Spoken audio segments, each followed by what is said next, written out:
Today we're going to go through how I made this planter out of some cinder blocks and some stucco and a little paint. I've been envisioning something like this in front of my house for a long time and I love how it came out. So let me show you how I went about doing it.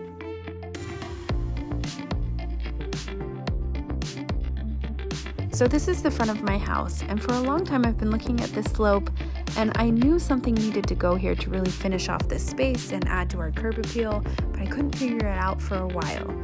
Once I knew exactly what I wanted, I tried to figure out the most easy and budget-friendly way to accomplish my goal. I decided cinder blocks would probably be the most budget-friendly way to go, but I wanted to make this an experiment of sorts. Normally, you use mortar at the bottom of the cinder block, and with each layer, you add a bit of mortar and rock in between the cinder blocks, and I decided to do this with strictly masonry adhesive and a little bit of rock in the bottom. I like to experiment on this channel a little bit and see if I can get the same results with a little less work and a little less money. I'm going to start by setting out the cinder block with my daughter and try to design the shape of this raised planter. I've seen people use this method for vegetable gardens, raised beds in their backyards, and I kind of figured it might work for something like this as well. The only problem that I was going to have to really think about was this significant slope. I'm going to start by digging about 6 inches out where the first block will go, and I'll be filling that with gravel.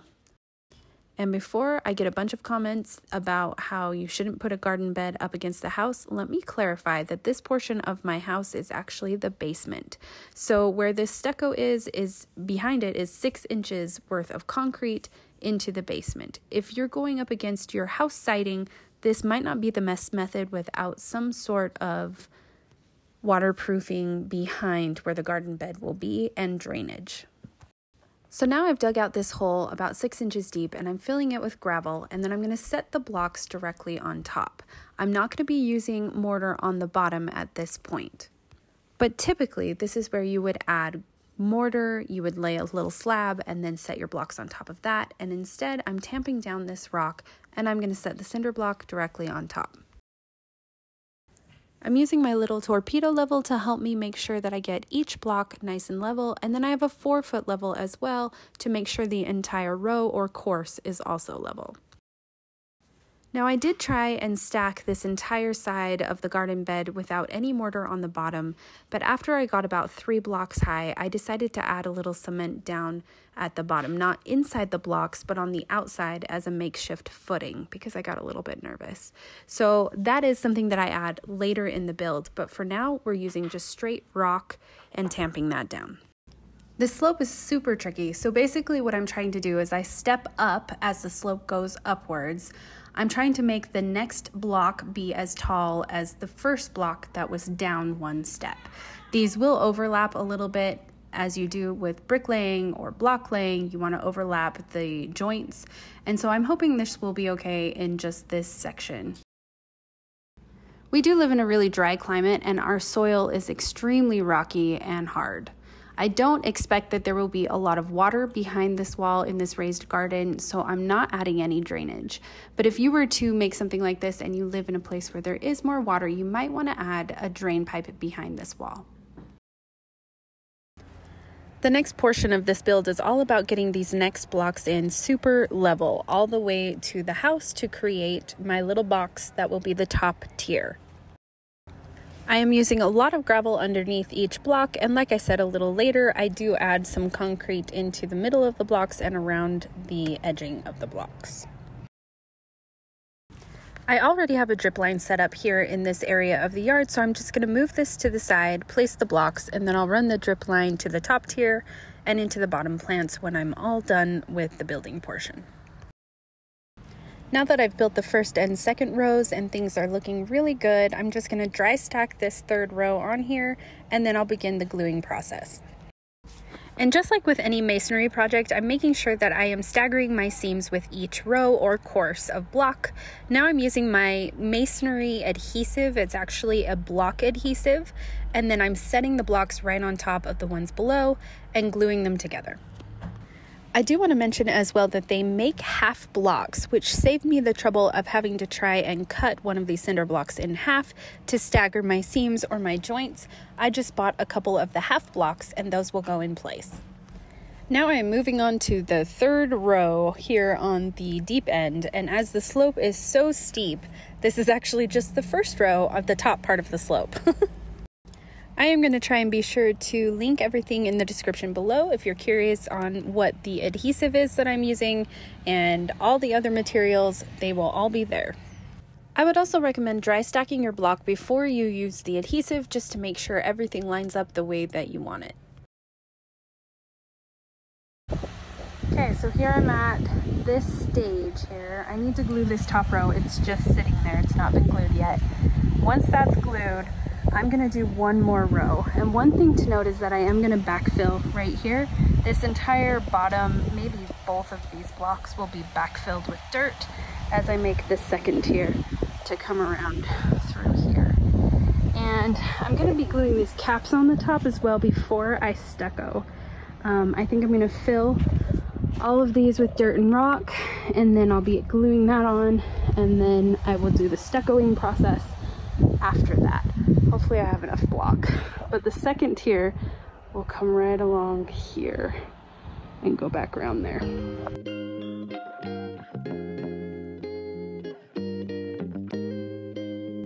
Now it's time to move on to the second tier, and I'm going to build this exactly the same as the first, but I want it to be a little shorter than that top tier. Everything is level. Here's my 4-foot level on the top, and I'm going to make sure and do the same thing on the bottom row. Now here again, I'm dealing with this crazy slope that is super annoying, so I'm going to have to make sure everything is level and that there is enough gravel below each one of these blocks.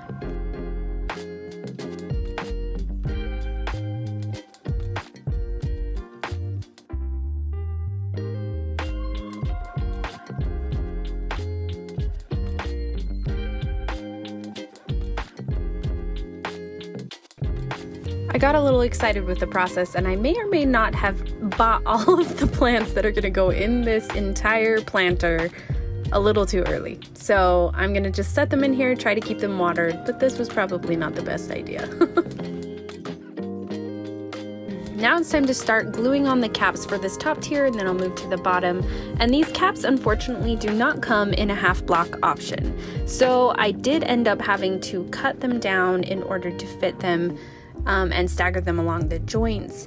And I'll show you exactly. I started first by marking the block where I needed to have the cut made on top and on bottom.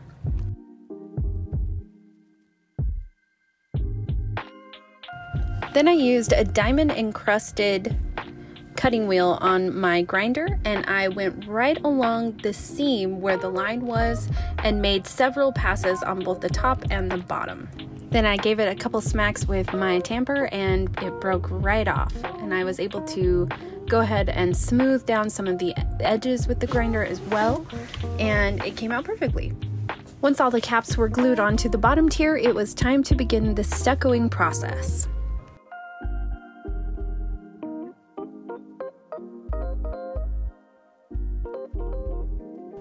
I bought this stucco patch from Home Depot, and it's a pretty easy process. It's just a 2-to-1 mix into a bucket. So I opened up the stucco, I put 2 scoops of stucco to 1 scoop of water, mixed it all up to a, I don't know, a little looser than a peanut butter consistency, maybe like a paint or a cake batter consistency, and then it was time to spread onto the wall. I am using a paint mixer on my drill in order to mix this up, and then I'm just using a metal trowel. All will be linked below.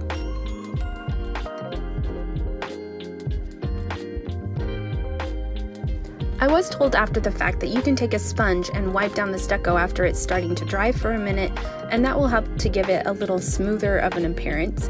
But since this is the front and it's an outdoor project, I really wasn't worried about the texture. I kind of liked the rough texture. I think it adds to the tier, so, you know, whatever works for you. This stuff is super fast drying. It dries in an hour, and so you can start painting after it's dry. I'm not adding stucco to the back side of these planters, but I am adding stucco to the top.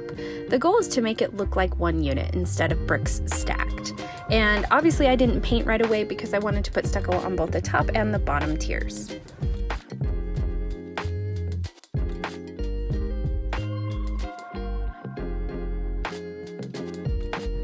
Another tip with stucco also is to wet down the surface before you apply the stucco. That helps the adhesion between the stone and the stucco.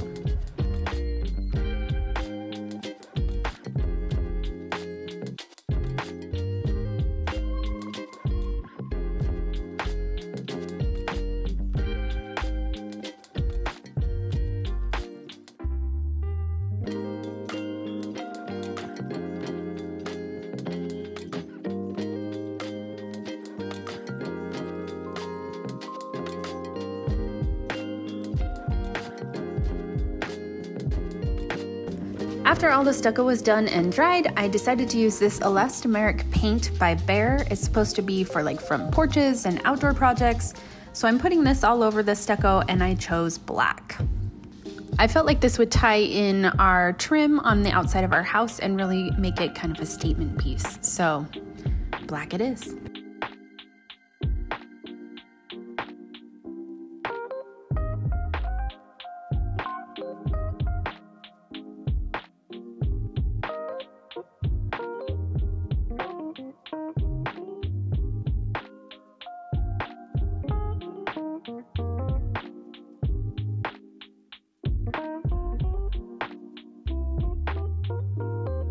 And now before I show you the final result, here's a reminder of where we started off before the planter was built, and here we are after, with lighting installed and all the plants put in their place.